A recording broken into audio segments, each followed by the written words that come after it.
Okay, hi. So I got some, well, this is preserving Paula. So we can talk about a little bit of everything if we want to. The last video, I didn't even can anything. I did an experimental recipe. Anyway, that being said, this is along the lines of preserving. It's just not canning.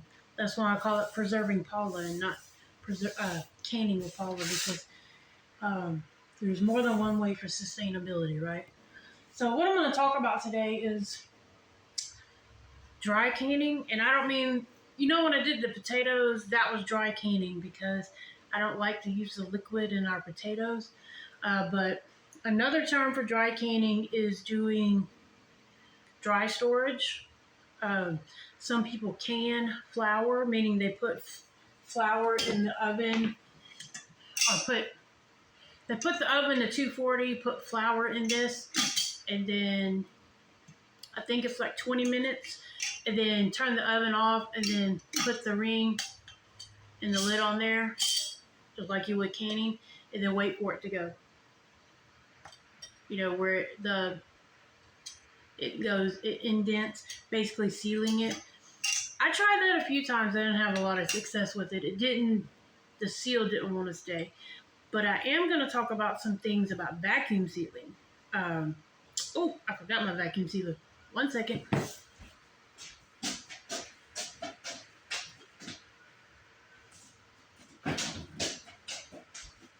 And I forgot something else. 1 minute. Yeah, I'm with it, right?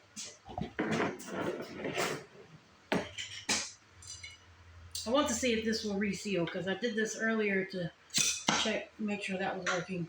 I'm curious if I can reseal it.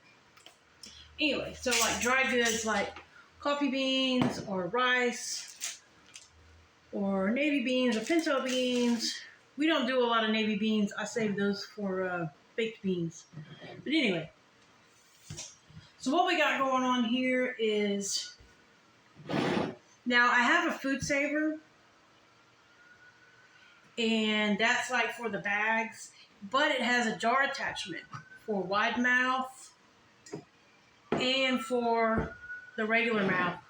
And the thing is, I don't know what I was doing. I was on the live and I was trying to show everyone how to use it.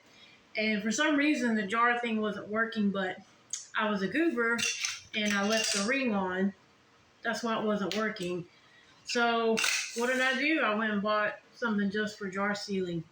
But that's okay, because if we're having a big project, we can both get on there, or whoever, me and Jared, me and Richard, and we can both be sealing stuff up at the same time. Double the fun, right?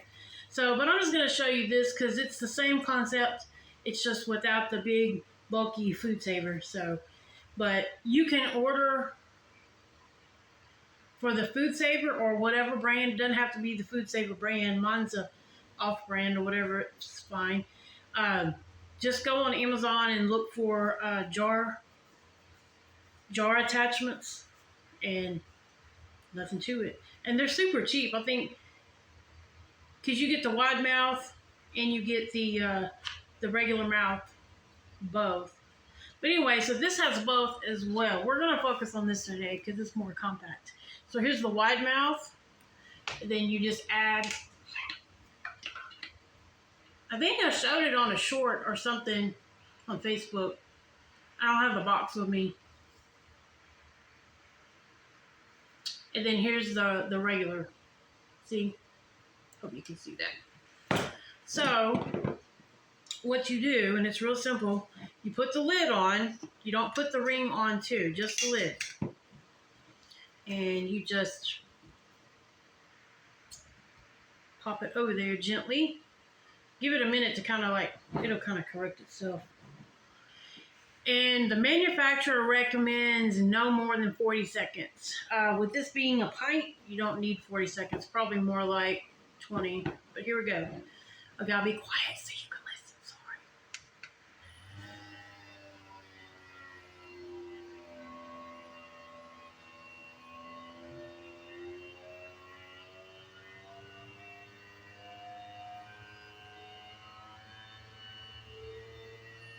Hear that?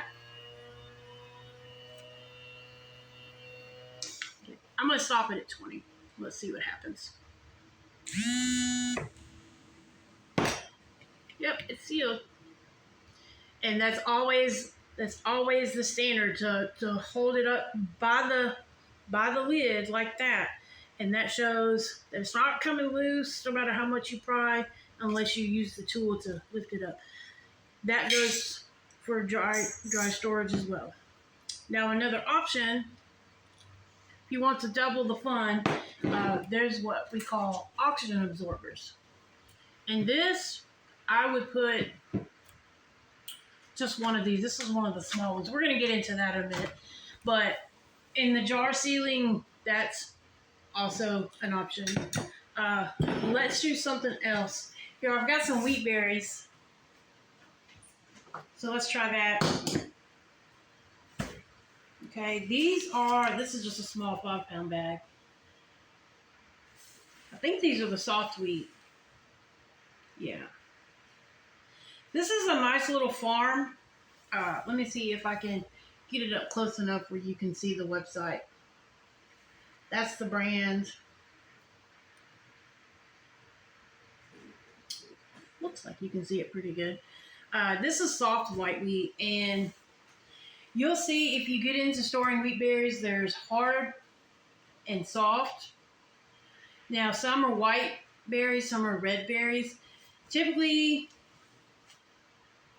the biggest difference is there's not so much, I haven't noticed the red versus white, there being a big difference in baking, but there is a difference in the hard and the soft. The soft is usually reserved for cakes, cookies, that kind of thing. The hard is usually reserved for bread. And that's because it has more protein in it. You need, when you're looking for a flour, if you're not doing this, you want something for bread, you want the most protein. That's what makes it chewy and helps develop the gluten. And you know, it's a whole technical thing. Some of you bake on here, so you know what I'm talking about. But anyway, so I've already cut this. We're just going to do a little demonstration. I mean, you don't have to do it up to the top. If you only have enough for half, then go for it. It's not a problem. So, I'm going to do something real quick. I am going to find... Okay.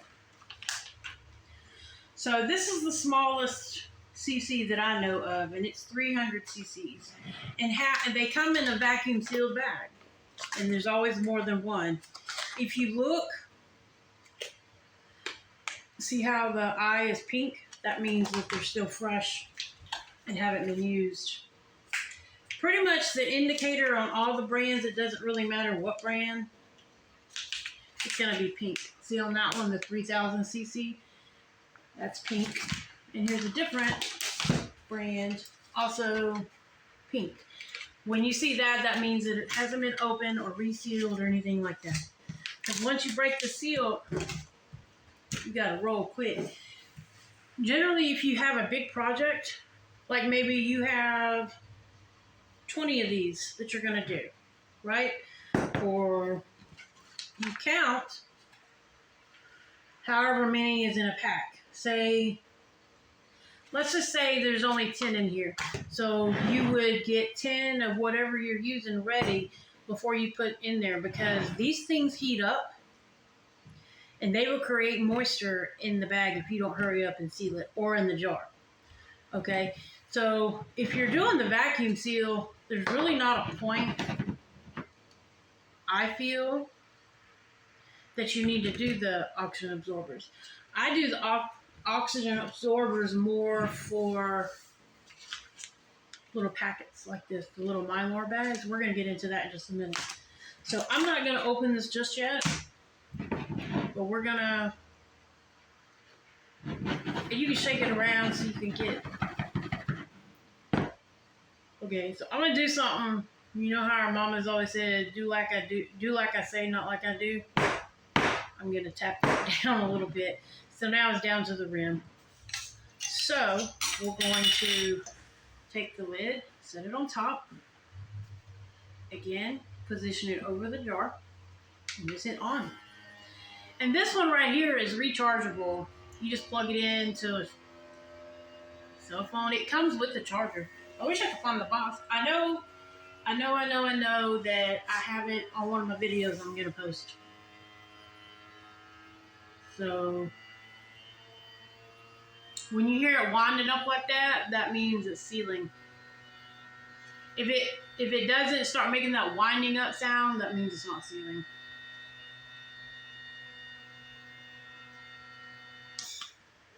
And it's gonna, you know, and then you're good. Make sure you're going straight up. Yep, it's sealed. Look at that. See that?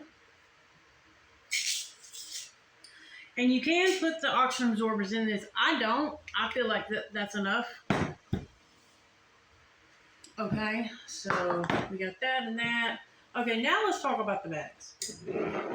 So always, if you're not gonna have enough, you only get one shot with these oxygen absorbers. If you're not gonna use them all, have a jar ready. Because you'll cut that, put all the oxygen absorbers you need, put it in this jar, and close it as quick as you can, and it will seal itself because they're drawing the moisture out. So just listen for it like you would anything canning. And then you have one more use out of them before they're... So just keep that in mind whenever you're using oxygen absorbers.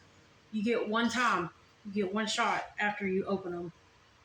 So that being said, I'm going to have this ready. I don't think I'm going to open this because I don't really have anything. I don't have anything to put in these bigger bags because I don't have any quarts left. So let's go over that. So we have, let me get my notes here because I don't want to tell you wrong. So we have, of course, as big as they get, this is a 5 gallon. This will go in a 5 gallon bucket, okay? It opens, right? And you fill it up. These will hold 30 to 33 pounds of dry goods, whether it's rice, beans, grains, whatever. So that will need a minimum of 2,000 cc's. So you can either do a bunch of these little ones, which then you're not going to have left, but I have the large ones. Like these are 2, that's 500, I don't even know what I'm doing. So you need a minimum of 2,000 cc's for the 5 gallon. I bought 3,000 cc's because it takes up less room. And there you go. Takes up less room. Boom. Then you have your I think they do have 2 gallon. I don't really use that kind of stuff. It's just 3 of us. So this is the 1 gallon. Okay. And this will hold, let's see what it says. You need at least 600 cc's. So you can either use 2 of the 300 cc's, or I'm not sure if they make them to make a 600. I know they make a 500 cc, which I use that if that's all they have, but I typically buy these 3 sizes and that's it. Okay, so 1 gallon. Now I'm out of my quart bags, but this is a quart bag, so I mean, you know what the difference between a gallon and a quart is. It's going to be about such and such. This one's full. So there's that. And then you have them all the way down to this size. I don't know what the size.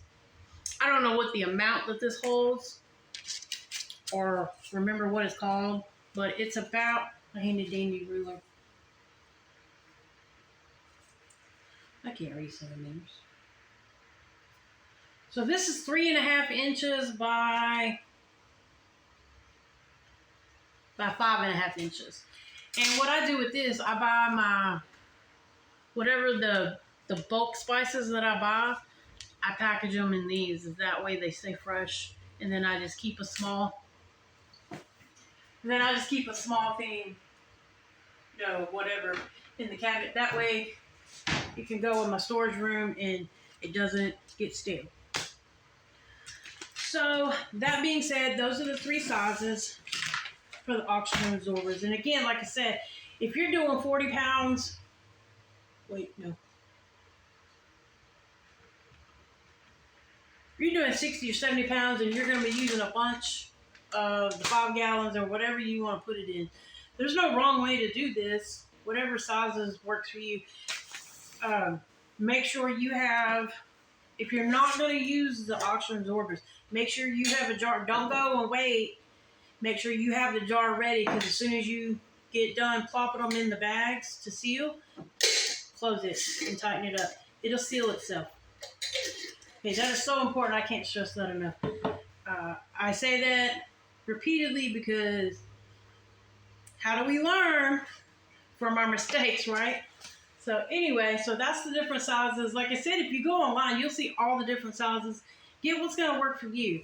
Keep in mind, don't store what you're not going to eat. We eat rice and beans. We don't eat them all the time, because right now we're kind of doing the keto thing. But guarantee you couldn't go to the store for 2 weeks, we'll be eating some rice and beans.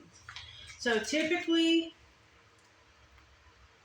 I do 2 things. I will do the big bulk 5 gallon and then put it in a bucket and seal it up. And then I would do these sizes too. Because here's my thing with grid down, shit hitting the fan, whatever you want to call it. You're going to have those people that are just, and they've told me, well, I'm just going to come to your house if I get hungry because you store all that food. No. Now, I store up extra food for certain folks that can't do for themselves, like my 84-year-old mother and folks like her, because she can't do all the things that us young folks can do. So I always keep extra for her and a couple other situations. So yeah, I do keep extra, but that doesn't mean you're going to come to my house and just, go through my pantry when I can teach you how to do this. Anyway, that being said, so yeah, we do the big ones, and then we do this size. Like I said, we're a family of 3, so that's all we need. So if you're a family of 5, then probably the 5 gallon and these work better. And then you can crunch them all down in a bucket. Buckets are cheap. And it keeps the bugs out and all that too from getting, because these work great, but you're gonna have to make sure that if you have a rodent problem, that you have these in something that rodents and everything can't get to. That's important. That's why some people just prefer to do this, because then they don't have to worry about buckets or whatever, and that's totally fine for them. I do this because I like options, right? So a good way to tell that something is sealed is, look at these 2. So I got 2 things of rice, right? These are dated, almost, what year is it again? Almost 5 years, and we're still working on these. So if you look, you hear that? It's rattling around in there. This is at the bottom of a bucket. Do you hear that? That's not. If you look, this is smooth for the most part. This is bumpy. It just at a glance, this is the best way to tell that it's sealed and that all the oxygen is out of it. This is probably a no-no. We're going to open it later and see, but I'm not opening it right now. But anyway, that's the best way to tell. Think of it this way. The bricks, the bricks of coffee that you see in the grocery store, how shrunk up and shriveled? The more bumps means it's more packed tighter, right? So just think of it that way. You got to give them, in some cases, you got to give them at least 2 or 3 days to seal, because sometimes it just takes a while. Depends on the quality of the seal and all of that. So let's see what else I got. Oxygen is the enemy in preservation, period. Whether it's canning or dry storage, you want the oxygen out, because that grows things, right? That's its purpose. It grows the bad things too, so keep that in mind. Okay, so just to reiterate, for the 5,000, so for the 5 gallon, you want at least 2,000 cc's. I have 3. For the gallon, you want at least 600 cc's. And for the quart, which is this size, I would do 300 cc. It actually says 250 on the internet, but this is 300, but it didn't seal. But sometimes, again, it just happens. So, also, a good tip when you're doing dry goods like rice, beans, I don't know about coffee. Depends on if the coffee is, I don't know. I've never done it to coffee. I just know with wheat berries, rice, and beans, any kind of grains or lentils, you need to freeze it first before you do that. You don't just throw them in the bag. You have to freeze them at least 48 hours before you do anything. And don't put them in there frozen. Let them sit out on a towel on the counter and dry out again, because when you take them out of the freezer, it's gonna have some condensation on it. So give it a chance to dry back out, even if it takes several hours. So you got to plan ahead when you're doing this stuff. You can't just do it willy-nilly. You have to kind of think ahead a little bit. So I would like to do a whole video on this just to show you how I do it, if anyone's interested. This is just the basics on what dry canning, when you hear the term dry canning, what it means a lot of times. So it's basically dry long-term storage. So with coffee beans like this, 20-25 years, if it's stored right. Now, if you go and put it out in your garage and it's 112 degrees in the Texas heat, it's not going to last. The beans will start to break down, and it'll have some really crappy coffee, let me tell you. That goes for the other stuff, like wheat berries, rice, beans. If you're not storing them properly after you do all this hard work of sealing them, you just did it for nothing. Now, I'm not saying that it happens every time, but that's the general rule. If you can't keep it in a semi-cool, dry place, it's going to go bad. Now, like I said, I freeze it for 2 days, and that's just to kill. And let's be real honest, there's no way around it. There's no way around it. You are going to have larva eggs in any grain that you buy.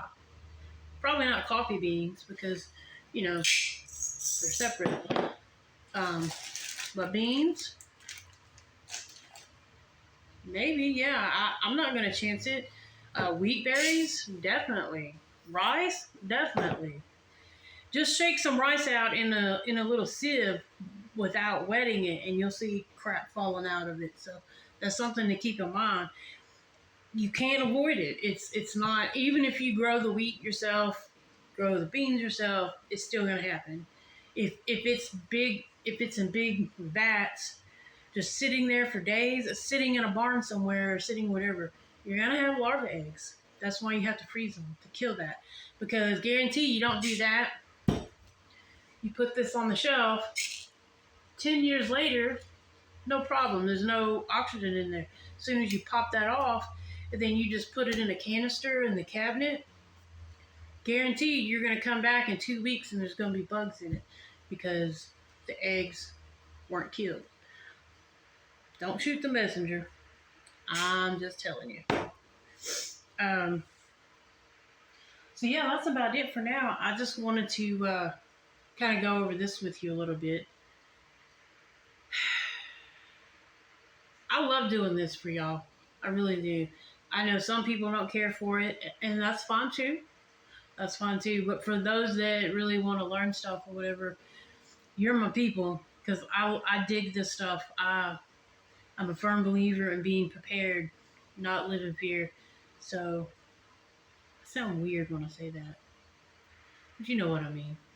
Anyway, I love you guys, and I hope this helped you out a little bit. I would like to know on Facebook or on here if you would like me to do a video on just long-term storage by itself, like a whole video of packing it up and how to seal it, because it's a whole thing on how to seal these, because they won't work in the food saver.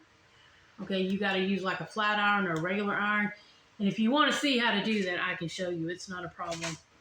Because I have some stuff coming up that I want to store. So let's see. Hang on, I'm looking. I'm trying to make sure I didn't miss anything. Anyway, I love y'all. Bye.